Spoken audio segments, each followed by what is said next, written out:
The year is 117 AD. You are standing in Rome, and Rome is winning. Look around. The roads under your feet stretch in every direction, all the way to Britain, all the way to Persia. The aqueducts overhead move clean water across mountains, using nothing but gravity and stone. The granaries are full. The legions are the best trained fighting force the world has ever seen, and right now, this exact year, they are not losing a single war anywhere on the map. This is the empire under Trajan. This is Rome at its absolute peak.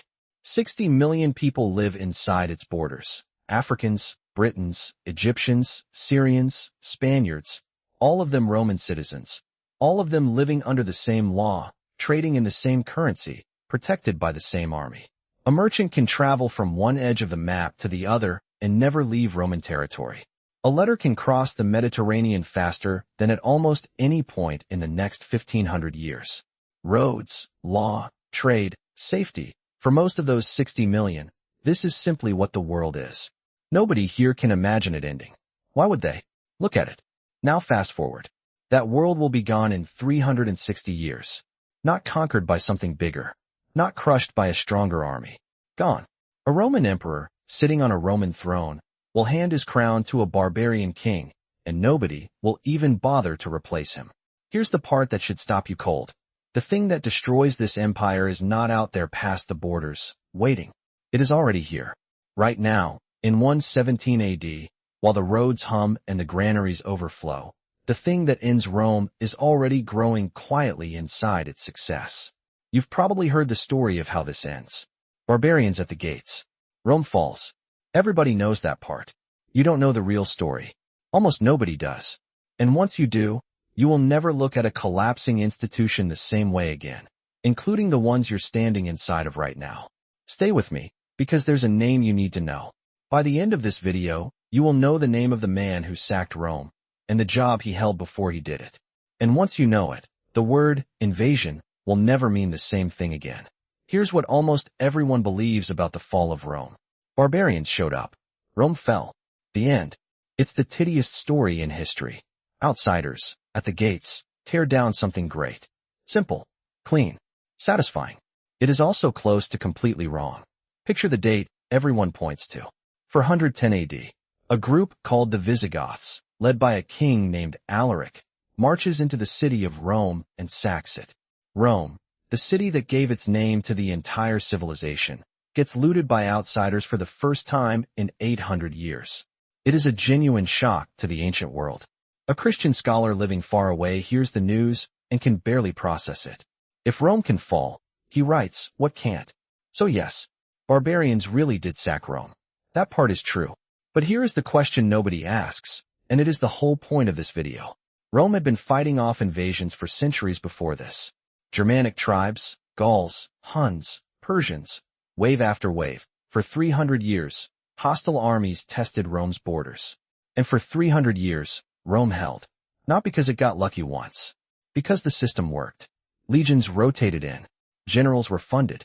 Walls were repaired. Threats got absorbed, again and again, like a machine doing exactly what it was built to do. Picture that machine at work, 100 years before the sack. A hostile army tests the border. Legions arrive. The threat gets pushed back, absorbed, dealt with, and life along the frontier goes back to normal within a season. Now picture that same scene playing out dozens of times, across generations, and the machine holding every single time. That is 300 years of proof that the system works. So here's the actual mystery. What changed? Why did the machine that swallowed threat after threat for 300 years suddenly, in 410 AD, let one army walk straight into the capital? If your answer is the barbarians got stronger, you are asking the wrong question. Because the truth is almost the opposite. The Visigoths who sacked Rome in 410 were not some overwhelming new superpower. They were a group Rome had dealt with for years. They had lived inside Roman borders. Some of them had fought in Roman armies. The barbarians didn't get dramatically stronger.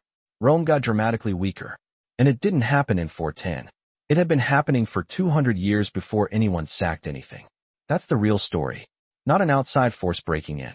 An inside structure quietly failing for 2 centuries, until one day it simply couldn't hold the door anymore. Everyone remembers the day the door gave way. This video is about the 200 years nobody talks about. The years the door was already rotting from the inside. That story starts with something that sounds boring. Money. Bureaucracy.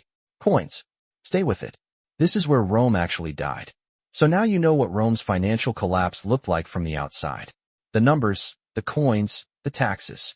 But here's the part the history books skip. What it actually felt like from the inside. To be a person living through it. Watching something you trusted quietly stop working. Because that's where Rome actually died. To understand how Rome really fell, you need to understand one idea, and it comes from a researcher named Joseph Tainter. Tainter studied why complex societies collapse, and his answer surprised people. Societies don't usually die because they get weak and simple. They die because they get too complex to sustain. Every problem gets solved by adding one more layer of management, one more office, one more tax, one more system on top of the last system. For a while, that works beautifully. And then one day, the cost of running all those layers gets bigger than the benefit they provide. The empire is now spending more energy holding itself up than it gets back from being held up. Rome is maybe the clearest example of this pattern that has ever existed. Let's walk through exactly how it happened, piece by piece. Start with the legions. Picture the early Roman army as a machine that pays for itself. A legion marches into a rich new territory, conquers it, and that territory's gold, grain, and slaves flow back to Rome. The army doesn't just protect the empire. The army grows the empire's income. Conquest funds itself. Now picture the empire 200 years later. The map has stopped growing. There is no more rich new territory to conquer, just the same borders, over and over, needing the same soldiers, forever. The legions haven't changed, but their job has. They used to be an investment that paid for itself. Now they are a permanent, unshrinking expense with no growth attached. Picture a stick figure holding a bag of gold coins, watching them drain out faster than any new gold flows in. Next, picture the paperwork. An emperor named Diocletian looks at a crumbling administrative system and does something that seems smart in the moment. He splits the empire's management into more offices, more provinces, more officials, to get a better grip on control. Picture a single small desk multiplying into a hallway of desks, then a building of desks, then city blocks of desks. Every new office needs to be paid. Every layer of bureaucracy that gets added to fix a problem becomes its own new problem, needing its own new office to manage it. All those legions and all those offices need to be paid for by someone. So picture the tax collector going door to door and the number on his ledger getting a little higher every single year. The burden doesn't fall evenly. The wealthy have lawyers and loopholes. The burden lands hardest on farmers and small landowners, the actual middle of Roman society. Picture a family's harvest and watch the tax collector's share of it grow bigger year after year while the family's own share shrinks. And when raising taxes isn't enough anymore, Rome does the oldest trick in the book. It quietly cheats its own money. Picture a single silver coin, fresh from the mint, gleaming and pure. That's Rome at its peak, a denarius that is roughly 85% real silver. Now watch that same coin, mint after mint, decade after decade, get a little grayer, a little cheaper, a little more full of cheap metal standing in for silver that isn't there anymore. By the time you reach the crisis years, that same coin is down to about 5% silver. Picture a merchant holding two coins side by side, the old one and the new one, and realizing the new one is basically worthless. Once people stop trusting the money, they stop trusting anything built on top of it. Legions that only drain and never grow. Bureaucracy that multiplies to fix itself and only gets bigger. Taxes that crush the people actually holding the economy together. Coins that quietly become worthless paper pretending to be silver. None of this is a single dramatic event. No battle, no siege, just four slow-moving gears, grinding for 200 years, each one making the others worse. That's the collapse from the outside. The coins, the ledgers, the numbers. Now let's go inside the room. Because numbers on a ledger don't collapse an empire by themselves. People do. And the people of Rome were about to stop believing in the thing they were paying for. Here's what the history books usually skip. Rome's collapse wasn't just financial. It was psychological, and it happened first. Picture the 3rd century AD, one of the most violent 50-year stretches in Roman history.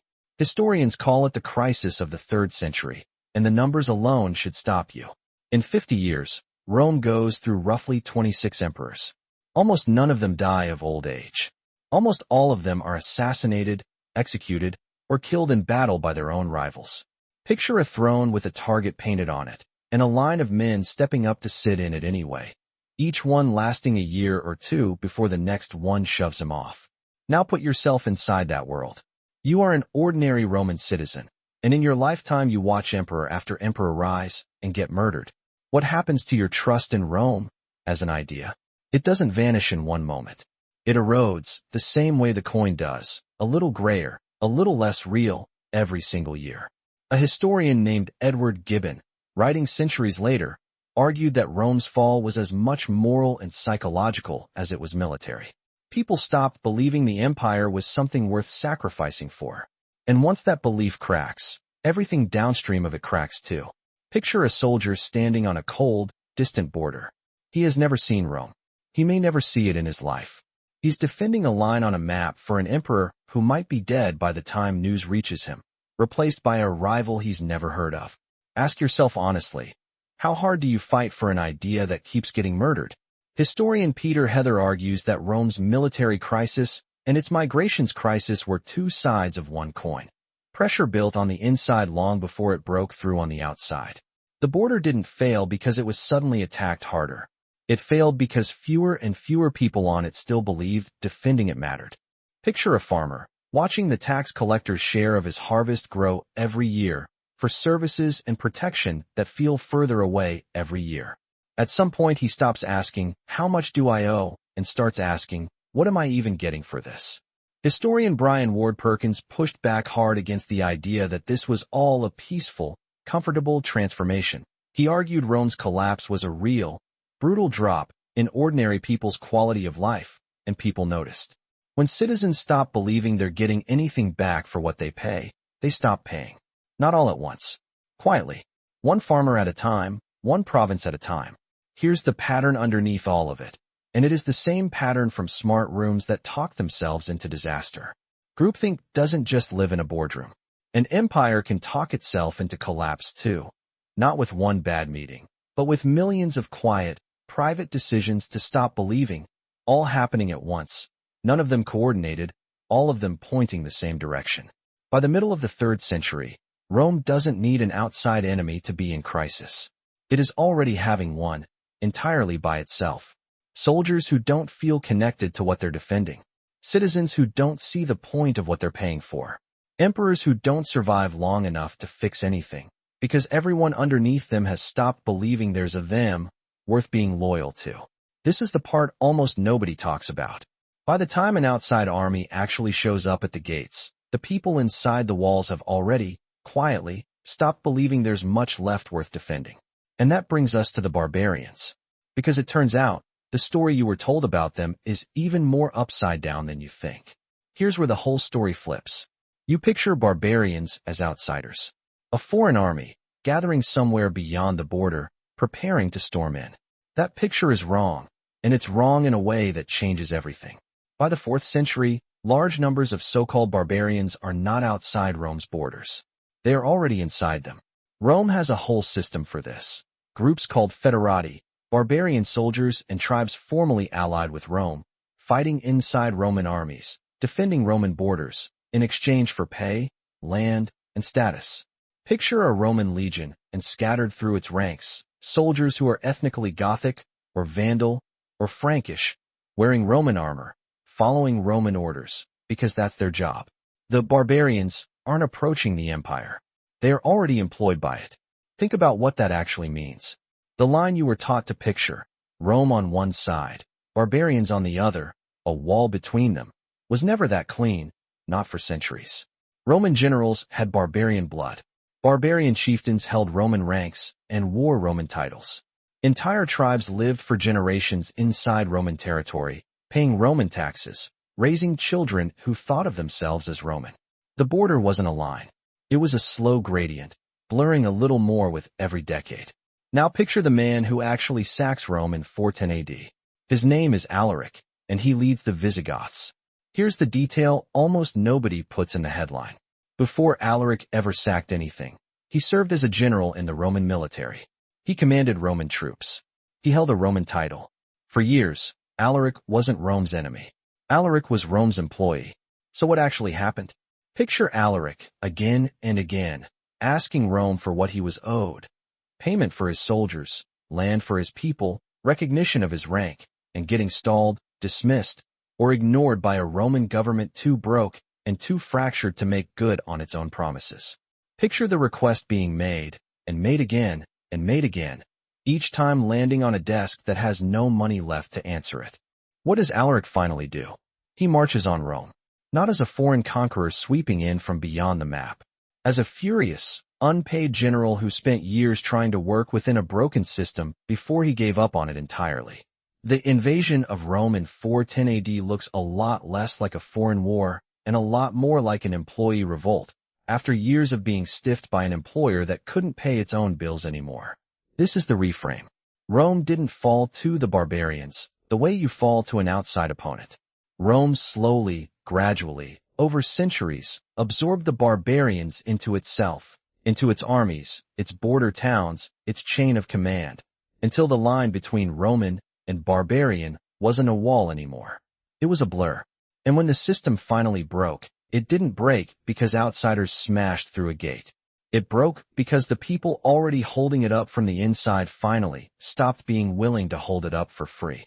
Historian Henri Perrin pushed this even further. He argued Rome didn't really end in one dramatic year at all. It kept fading, kept transforming, for generations after 476 AD, so gradually that nobody alive at the time could point to a single day and say, that's when it happened. That's because there wasn't one. There never is. So let's put the whole story back together, in the right order this time. Rome did not fall because barbarians were strong. Rome fell because, for 200 years, its own legions turned from an investment into a drain, its own bureaucracy multiplied until it could barely move, its own taxes crushed the people it needed most, and its own coins quietly became worthless. On top of all of that, its own people, soldiers, farmers, citizens, slowly, privately, stopped believing the whole project was still worth their loyalty. By the time Alaric, a former Roman general, marched on the city in 410 AD, he wasn't tearing down a strong empire from the outside. He was walking into a building that had already been collapsing, quietly, for 2 centuries, from the inside. Rome didn't die in a day. It slowly stopped being worth defending. Here's why this matters to you, right now, and it has nothing to do with ancient history. Every institution you're part of, a company, a team, a family tradition, a country, runs on the same invisible fuel Rome ran on. Not just money, belief, the quiet, shared agreement that this thing is worth showing up for, worth paying into, worth defending when it's inconvenient to. That fuel can run out exactly the way Rome's did. Not with a dramatic collapse. With 1,000 small, private decisions. People quietly deciding it's not worth it anymore, one at a time, never announcing it, just slowly stepping back. An institution rarely dies from a single attack. It dies when enough of the people inside it quietly decide it isn't theirs to defend anymore. Picture a company, not an empire. A talented employee stops raising her hand in meetings, not because she has nothing to say, but because she stopped believing anyone above her is listening. Picture a second employee watching her go quiet, and deciding to go quiet too. Neither of them quits. Neither of them complains. They just stop being willing to hold the thing up. Multiply that by 100 people, over a few years, and you have a company that looks fine on the org chart and is already hollow at the center. The exact same shape as a legion still marching in formation, while its soldiers privately stop believing in the emperor giving the orders. Or picture a country. Citizens still pay their taxes, still vote, still show up. But ask them, privately, whether they believe the system actually works for them, and something has quietly shifted. Nobody declares the moment out loud. There's no headline for it. It's just there, underneath everything, the same way it was underneath Rome for 200 years before anyone sacked anything. This is the uncomfortable part. Rome's story isn't really about the ancient world. It's a mirror. Institutions don't collapse when enemies attack them from outside.